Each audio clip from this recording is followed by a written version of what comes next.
Hello বন্ধুরা, Mala's gardening হ্যাভেনে আপনাদের সকলকে অনেক অনেক স্বাগত। আশা করি আপনারা সকলে অনেক ভালো আছেন।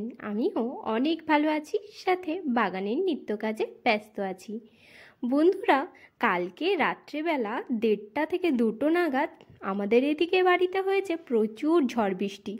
আর ঝড় বৃষ্টি হলে বাগানের কিছু না কিছু ক্ষয়ক্ষতি তো হয়ই। ঝড়ের দাপট এতটাই প্রবল ছিল, বেশ কিছু লম্বা গাছ, এই যে আমার লম্বা প্যারাপিটের উপরে থাকে, সেখান থেকে বেশ কিছু গাছের গোড়া নড়ে গেছে, আর কিছু গাছ নিচে পড়ে একেবারে টপ শুদ্ধ ভেঙেও গেছে। তো অনেকগুলো গাছই পড়ে গেছে। তো আজকে ভাবছি ওই গাছগুলোকেই সুন্দর করে লাগিয়ে নিই। বাগানে তো প্রায় সময়ই বিভিন্ন জিনিসের অভাব থাকে, কখনো গ্রো ব্যাগের অভাব, কখনো মাটির অভাব, কখনো টবের অভাব। তো এতগুলোকে গাছ লাগাবার জন্য এখন এদের জায়গার ব্যবস্থা করতে হবে। তার আগে চলুন একবার দেখে নিই যে কি কি গাছ পড়েছে। এই দেখুন, বড় অশ্বত্থ গাছ। এই অশ্বত্থ গাছের বনসাইটা তৈরি করছি প্রায় 5-6 বছর হয়ে গেল, বাকি তারও বেশি হবে। তো গাছটা একদমই পড়ে গেছে, আর একটা গামলার মধ্যে ছিল সেটাও ভেঙে গেছে। এখানে একটা ছোট্ট বট গাছ রয়েছে, এটা খুব বেশি দিন পুরনো নয়, চারা থেকে তৈরি করছি, ভাবছি এটারও বনসাই তৈরি করব। একটা টগর ফুলের গাছ, আর কিছুদিন আগে এই দেখুন স্নেক প্লান্টটা আপনাদেরকে বলেছিলাম ঝড়ে পড়ে গিয়ে ভেঙে গেছিল টব। নতুন যে টবটার মধ্যে লাগালাম সেটারও একই অবস্থা, পড়ে ভেঙে গেল। এবার ভাবছি একে আর উপরে রাখবো না, রাখবো নিচেই। তার আগে চলুন আর একটা জিনিস আপনাদেরকে দেখিয়ে দিই। বাগানে আমরা নার্সারি থেকে প্রায় সময় বিভিন্ন ধরনের গাছ কিনে নিয়ে আসি। নিয়ে আসার পর কিছুদিন লাগাবার পরেই গাছটা হঠাৎ শুকিয়ে যায়, মারা যায়। অর্থাৎ 1 থেকে 1.5-2 মাসের মধ্যেই নার্সারি থেকে নিয়ে আসা গাছ লাগাবার পরে মরে যায়। তো কেন মরে যায় আপনারা অনেক সময় আমাকে কমেন্টে জিজ্ঞাসা করেন। তো চলুন আজকে তার কারণই দেখি। এটা একটা বেগুনবাহার ফুলের গাছ, 50 টাকা দিয়ে এবছরই কিনে নিয়ে এসে লাগিয়েছিলাম। কিন্তু লাগাবার পর থেকেই গাছটায় ফুল হলেও গাছটা বেশ খুব ভালো গ্রোথ দেখায়নি। আর আস্তে আস্তে আস্তে আস্তে গাছটা মরেই গেল। আর এখন আমি যখন তুলতে গেছি তখন দেখলাম আসল ব্যাপারটা। আসল ব্যাপার হলো এই যে গাছটা যখন লাগিয়েছিলাম তখন কিন্তু আমি এই শিকড়টাকে পরিষ্কার করে ধুয়ে লাগাইনি।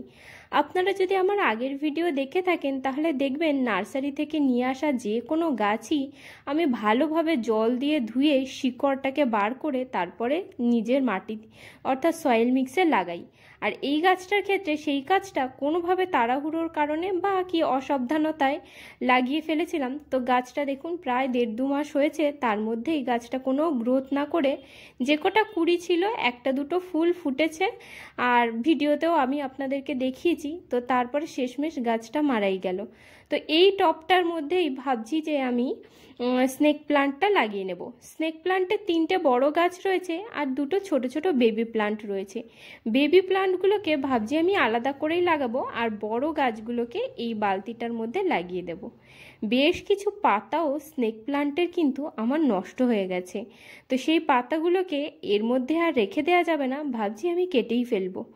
আর এই দেখুন সয়েল মিক্স বলতে আমি ফুল গাছ লাগাবার জন্য যে সয়েল মিক্স তৈরি করি সেই সয়েল মিক্সের মধ্যে কিন্তু স্নেক প্লান্ট লাগালাম, আর এতে কিন্তু কোনো সমস্যা হয় না। আর স্নেক প্লান্ট প্রচণ্ড হার্ডি একটা গাছ, আপনারা চাইলে খুবই সহজে এই গাছকে বাড়িতে লাগিয়ে নিতে পারেন। সয়েল মিক্স বলতে 50% নর্মাল গার্ডেন সয়েলের সাথে 30% যে কোনো প্রকারের সার বা কম্পোস্ট, ভার্মি কম্পোস্ট বা গোবর সার মিশিয়ে নিয়ে আর 20% যদি বালি মিশিয়ে দেওয়া যায়, তাতে কিন্তু স্নেক প্লান্টের গ্রোথ খুবই ভালো হয়।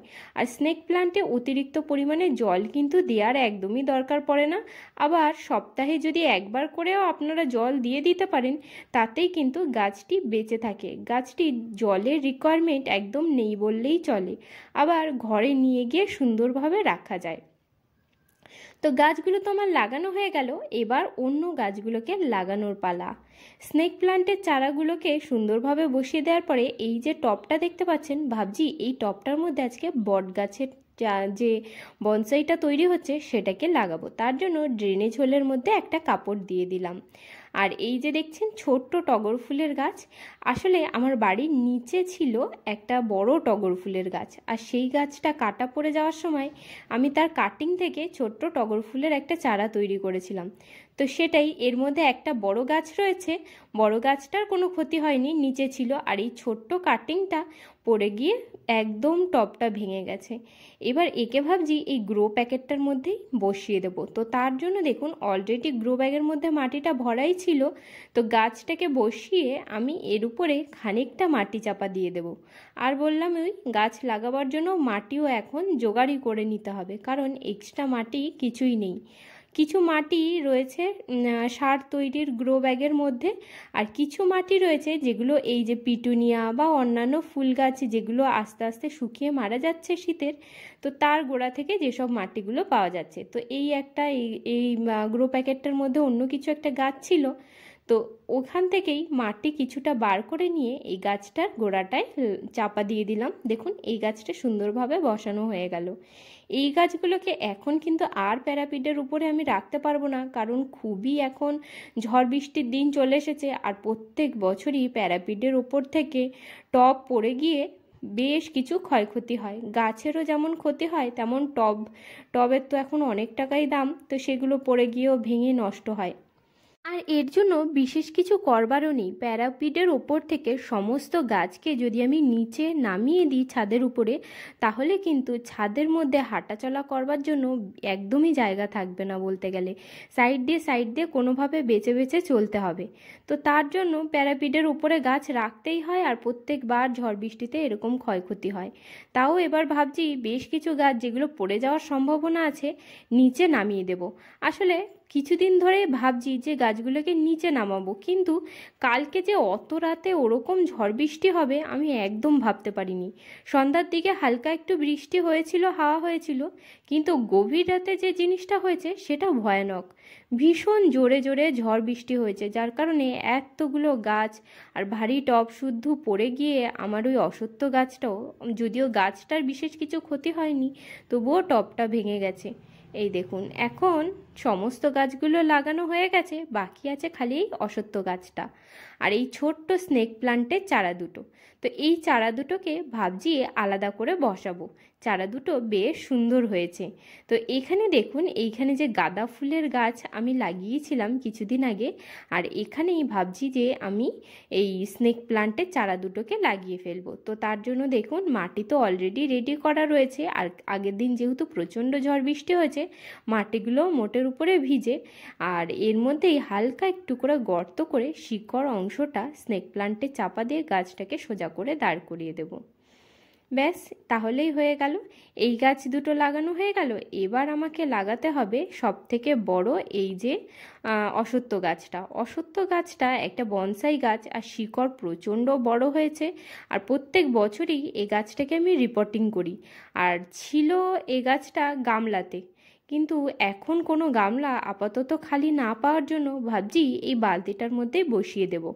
আর শিকড়ের অংশটা যেহেতু অনেকটা বড়, সেহেতু ভাবছি কিছুটা শিকড়কে কেটে ফেলবো, আর একটা গ্রো প্যাকেট থেকে কিছুখানি মাটিটা নিলাম, নিয়ে এই বালতিটার মধ্যে ঢেলে দিলাম। আর এখানে দেখুন কিছু পরিমাণে এই পিটুনিয়া ফুল গাছের শুকনো ডালপালা ছিল, এগুলোকেও দিয়ে দিচ্ছি, আস্তে আস্তে ডিকম্পোজ হয়ে যাবে, আর আমার কিছুটা গামলাও ভরা হয়ে যাবে, আর মাটির পরিমাণটা একটু কম লাগবে।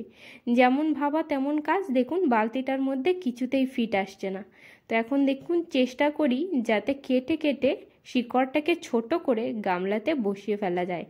গামলা নয়, এটা বালতি, তার কারণে মুখের জায়গাটা অনেকটাই ছোট, আর এর শিকড়ের অংশটা বেশ খানিকটা বড়, কিছুতেই সেট হচ্ছে না। আর শিকড় দেখুন বেশ মজবুত হয়ে গেছে। কে বলতে পারবে, কিছুদিন আগেই এই গাছটাকে রিপোর্টিং করেছিলাম। এসব গাছগুলো খুবই হার্ডি গাছ, দিন রাত 24 ঘন্টা অক্সিজেনের সাপ্লাই করে, আর তারপরে অশ্বত্থ গাছ বাড়িতে লাগানো কিন্তু খুবই ভালো আর শুভ। এই সকল গাছে খুব বেশি মেনটেনেন্স, জল বা খাবারের প্রয়োজন হয় না, এমনি গাছ বাড়তে থাকে।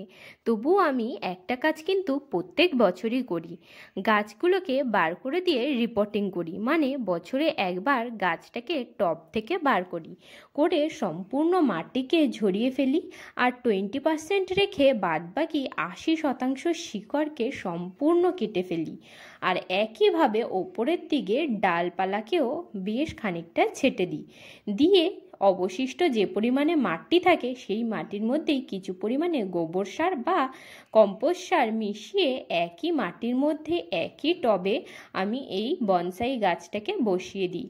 আর এইভাবে করতে করতে দেখুন গাছটার ট্রাঙ্কটা কতটা মোটা হয়েছে, আর উপরের দিকে এই যে ছোট্ট ছোট্ট দুটো শিকড় বেরিয়ে আছে, এই জিনিসটা দেখতে কিন্তু খুবই সুন্দর লাগে। আর যত দিন যাবে এই জিনিসটার জন্য গাছটা কিন্তু একটা সুন্দর লুক পাবে। বনসাই গাছ তৈরি করা কিন্তু খুবই সহজ, যে কোনো বহুবর্ষজীবী গাছ বা হার্ডি প্লান্টকেই কিন্তু আমরা বনসাই তৈরি করতে পারি। দেখুন অনেক চেষ্টা করেও গাছটাকে আমি কিন্তু বালতিটার মধ্যে বসাতে আর পারলাম না, তাই জন্য নয়নতারা ফুল গাছের এই গামলাটাকেই নিয়ে চলে এসেছি এই গাছটাকে লাগাবার জন্য। কারণ এখন তো আর কিছু করবার নেই, আর এই গাছটাকে আমাকে লাগাতেই হবে, নয়তো গাছটা নষ্ট হয়ে যাবে। তাই ভাবছি নয়নতারা ফুলের গাছটাকে বালতির মধ্যে বসিয়ে দেবো, আর এই গামলাটার মধ্যেই বসিয়ে দিই এই অশ্বত্থ গাছটাকে। তো গামলাটার মধ্যে খুব ভালোভাবে সেট হয়ে বসে পড়েছে গাছটা। এবার ওপর থেকে মাটিটাকে খানিকটা চাপা দিয়ে দেবো, ব্যাস তাহলেই কাজ হয়ে যাবে। এই গাছের কিন্তু খুব বেশি ডিমান্ড নেই। দেখুন গাছটাকে লাগানো হয়ে গেছে, আর এখন দেখতে ভারী সুন্দর লাগছে। এখন তো আমাদের অশ্বত্থ গাছটাও লাগানো হয়ে গেল, এবার পড়ে রয়েছে শুধুমাত্র এই নয়নতারা ফুল গাছের বনসাইটা লাগানোর। এই গাছটা দুদিন আগেই সুন্দর করে তার বেঁধে একটা শেপ দেওয়ার চেষ্টা করেছি, দেখা যাক কত দূর কি হয়। আর এই দেখুন বালতিটার মধ্যে খানিকটা মাটি দিয়ে দিলাম, এবার মাঝখানটায় গর্ত করে চারাটিকে বসিয়ে দেব। মাটিটা যেহেতু অনেকটাই নিচের দিকে রয়েছে, এর মধ্যে আর একটুখানি মাটি অ্যাড করে দিয়ে বাড়িয়ে দেব, কারণ নয়নতারা ফুলের গাছ কিন্তু যথেষ্ট পরিমাণে বড় হয়, আর এই গাছ অনেক বছর বাঁচে আর প্রচুর পরিমাণে ফুল দেয়, তার জন্যই এর কিন্তু খাবারের প্রয়োজন।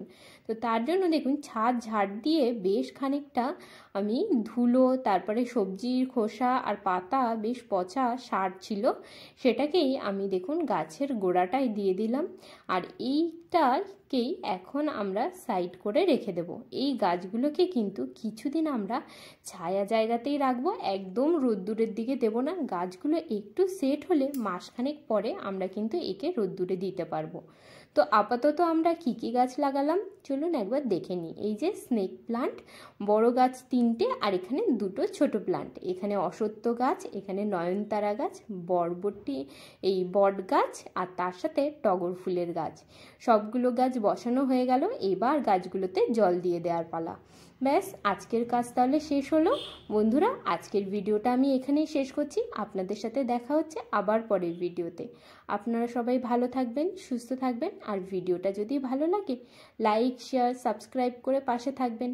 আর যদি আপনাদের কোনো কিছু গার্ডেনিং রিলেটেড জানবার থাকে তাহলে আমাকে কমেন্টে অবশ্যই জানাবেন।